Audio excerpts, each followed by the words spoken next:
আসসালামু আলাইকুম ছোট্ট বন্ধুরা, আশা করি তোমরা সবাই ভালো আছো। আজকে আমি তোমাদের আমাদের পরিবেশ বিজ্ঞান, সমাজ বিজ্ঞান, ভূগোল ও স্বাস্থ্য কথা বইটি পড়াবো। আজকে তার তৃতীয় পর্ব। চলো শুরু করি। বিসমিল্লাহির রহমানির রহিম। পাঠ ৭। শিশু হিসেবে আমাদের অধিকার ও দায়িত্ব। সমাজে আমাদের অধিকার। আমরা শিশু, আমাদের সমাজে বেঁচে থাকার অধিকার আছে। জীবনকে ভালোভাবে গড়ার জন্য ৬টি মৌলিক অধিকার দরকার, যথা ১. খাদ্য, ২. পোশাক, ৩. শিক্ষা, ৪. চিকিৎসা, ৫. বাসস্থান ও ৬. নিরাপত্তা। এগুলো আমাদের অধিকার। এসব অধিকারকে মৌলিক অধিকার বলে। মৌলিক অধিকারগুলো পূরণ করা পরিবার, সমাজ ও রাষ্ট্রের দায়িত্ব। দেখো, এখানে অধিকারগুলো ছবি দেওয়া আছে। প্রথম ছবিটিতে খাদ্যের অধিকার, মানে খাবার খাওয়ার অধিকার। পোশাকের অধিকার, শিক্ষার অধিকার, চিকিৎসার অধিকার। এই ছবিটিতে দেওয়া বাসস্থানের অধিকার, নিরাপত্তার অধিকার। শিশু হিসেবে আমাদের অধিকার। শিশু হিসেবে আমাদের কতগুলো বিশেষ অধিকার আছে, যথা ১. জন্ম নিবন্ধনের অধিকার, ২. একটি নাম পাওয়ার অধিকার, ৩. স্নেহ ও ভালোবাসা পাওয়ার অধিকার, ৪. পুষ্টি ও চিকিৎসা অধিকার, ৫. খেলাধুলা ও বিনোদনের অধিকার, ৬. শিক্ষার অধিকার, ৭. ছেলে ও মেয়ে শিশুর সমান সুযোগ সুবিধা পাওয়ার অধিকার। শিশু হিসেবে আমাদের প্রধান দায়িত্ব। শিশু হিসেবে আমাদের কতগুলো বিশেষ দায়িত্ব আছে, যথা ১. বাবা মায়ের কথা মনোযোগ দিয়ে শুনবো, ২. সব সময় সত্য কথা বলবো, ৩. পরিবার, সমাজ ও দেশের উন্নতির জন্য কাজ করব, ৪. বড়দেরকে সম্মান করব, ৫. ছোটদের স্নেহ ও ভালোবাসা দেব, ৬. গরিব দুঃখীদের সাহায্য করব। পাঠ মূল্যায়ন। ১. মৌলিক অধিকার কয়টি? উত্তর: মৌলিক অধিকার ৬টি। ২. মৌলিক অধিকারগুলো পূরণ করা কাদের দায়িত্ব? উত্তর: পরিবার, সমাজ ও রাষ্ট্রের দায়িত্ব। ৩. শিশু হিসেবে আমাদের কোনো দায়িত্ব আছে কি? উত্তর: হ্যাঁ, শিশু হিসেবে আমাদের দায়িত্ব আছে। কর্ম অনুশীলনী। শিশু হিসেবে তোমাদের অধিকার ও দায়িত্বগুলো লিখে শ্রেণীকক্ষে টানিয়ে রাখো। অনুশীলনী। ১. নিচের প্রশ্নগুলোর উত্তর দাও। ক. আমাদের মৌলিক অধিকার কয়টি? খ. আমাদের মৌলিক অধিকারগুলো কি কি? গ. শিশু হিসেবে আমাদের অধিকারগুলো কি কি?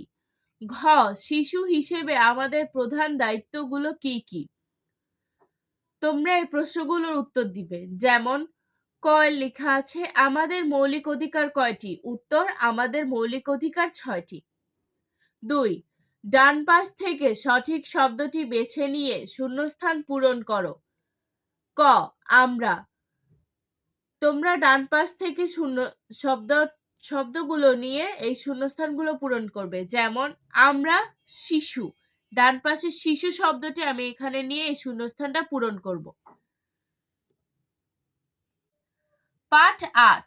সমাজে নানা রকমের পেশা। যে কাজ করে মানুষ অর্থ উপার্জন করে তাকে পেশা বলে। এক এক পেশার লোক এক এক ধরনের কাজ করেন। যারা দৈহিক পরিশ্রম করে, নানা ধরনের কাজ করেন, তাদেরকে শ্রমজীবী বলে। আবার যারা বিদ্যা ও বুদ্ধি দিয়ে বিভিন্ন কাজ করেন, তাদের পেশাজীবী বলে। তাই প্রত্যেক পেশাজীবীর পৃথক পৃথক নাম রয়েছে, যথা কৃষক, শিক্ষক, ডাক্তার, নার্স, কামার, কুমার, তাঁতি, নাপিত, জেলে, ধোপা, রিক্সাওয়ালা, মুচি, দর্জি ইত্যাদি। এখানে কিছু পেশাজীবী ছবি আছে। প্রথমজন কৃষক, তারপর শিক্ষক, ডাক্তার, নার্স, কামার, কুমার, তাঁতি, নাপিত, জেলে, রিক্সাওয়ালা, মুচি, দর্জি। পাঠ মূল্যায়ন। ১. পেশা কাকে বলে? উত্তর: যে কাজ করে মানুষ অর্থ উপার্জন করে তাকে পেশা বলে। ২. পেশাজীবী কাকে বলে? উত্তর: যারা বিদ্যা ও বুদ্ধি দিয়ে বিভিন্ন কাজ করেন তাদের পেশাজীবী বলে। ৩. শ্রমজীবী কাকে বলে? উত্তর: যারা দৈহিক পরিশ্রম করে নানা কাজ করেন তাদের শ্রমজীবী বলে। ৪. কৃষক কি করেন? উত্তর: কৃষক রোদে পুড়ে বৃষ্টিতে ভিজে জমি চাষ করে ফসল ফলান। ৫. শিক্ষক কি করেন? উত্তর: শিক্ষক বিদ্যালয় বা স্কুলে আমাদেরকে লেখাপড়া করান, শেখান। ৬. ডাক্তার কি করেন? উত্তর: ডাক্তার অসুস্থ রোগীদের চিকিৎসা করে সুস্থ করে তোলেন। ৭. নার্স কি করেন? উত্তর: নার্স হাসপাতাল ও ক্লিনিকে রোগীদের সেবা যত্ন করে সুস্থ করে তোলেন। ৮. কামার কি করেন? উত্তর: কামার ছুরি, কাঁচি, দা, বটি ইত্যাদি তৈরি করে। ৯. কুমার কি করেন? উত্তর: কুমার মাটি দিয়ে হাঁড়ি, পাতিল, কলস, খেলনা, পুতুল ইত্যাদি তৈরি করেন। ১০. তাঁতি কি করেন? উত্তর: তাঁতি সুতা দিয়ে গামছা, চাদর, কাপড়, লুঙ্গি, জামা ইত্যাদি তৈরি করেন। ১১. নাপিত কি করেন? উত্তর: নাপিত খুর ও কাঁচি দিয়ে মানুষের চুল ও দাড়ি কাটেন। ১২. জেলে কি করেন? উত্তর: জেলে প্রতিদিন পুকুর, খাল-বিল, নদী ও সাগর থেকে মাছ ধরেন। ১৩. ধোপা কি করেন? উত্তর: ধোপা ময়লা জামা কাপড় ধুয়ে পরিষ্কার করেন। ১৪. রিকশাওয়ালা কি করেন? উত্তর: রিকশাওয়ালা রিকশা চালিয়ে আমাদের এক জায়গা থেকে অন্য জায়গায় নিয়ে যান। ১৫. মুচি কি করেন? উত্তর: মুচি জুতা তৈরি করেন এবং পুরাতন জুতা সেলাই ও জুতা পলিশ করেন। ১৬. দর্জি কি করেন? উত্তর: দর্জি নানা রকম পোশাক তৈরি করেন। কর্ম অনুশীলনী। তোমার দেখা ৩টি পেশার বর্ণনা লিখে সহপাঠীদের দেখাও। তোমার বাবা ও মা কি করেন সে সম্পর্কে লিখো। অনুশীলনী ১. নিচের প্রশ্নগুলোর উত্তর দাও। যেমন: ক.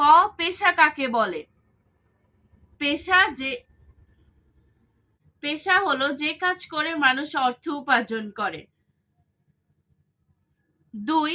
ডান পাশ থেকে সঠিক শব্দটি বেছে নিয়ে শূন্যস্থান পূরণ করো।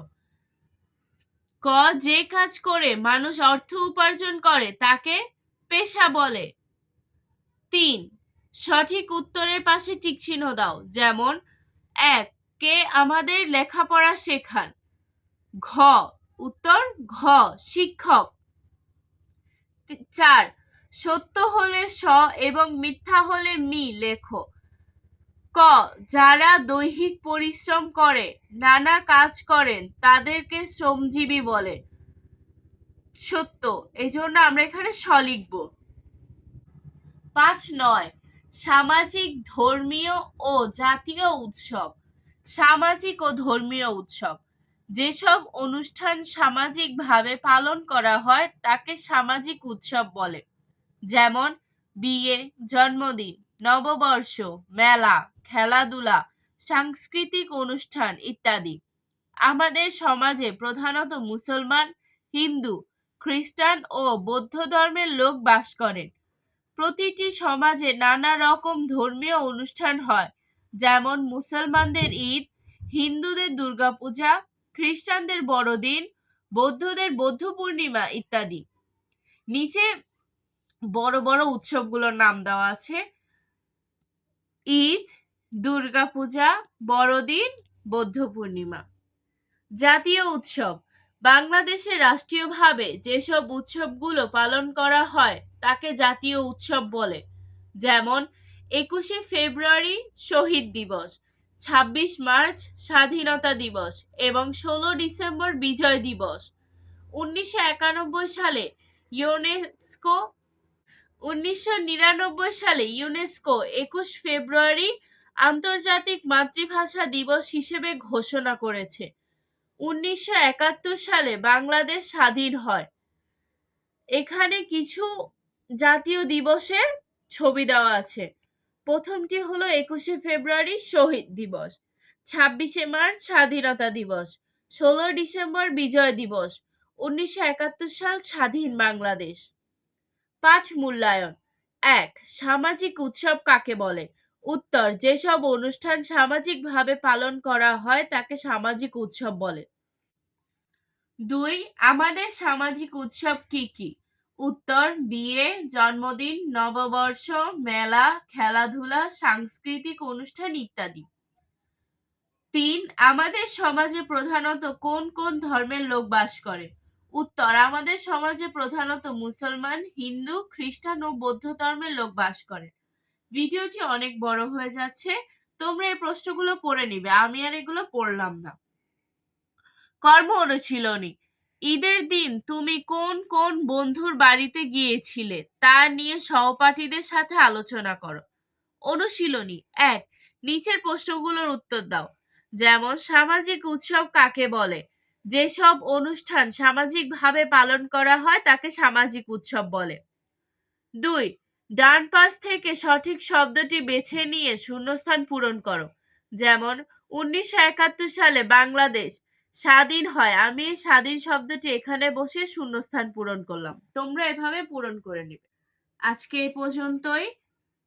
ভিডিওটি ভালো লাগলে বন্ধুদের মাঝে শেয়ার করে দিবে এবং সাবস্ক্রাইব করে রাখবে নতুন নতুন পড়ার ভিডিও পাওয়ার জন্য। ভালো থাকবে, ভালো ভাববে। আল্লাহ হাফেজ।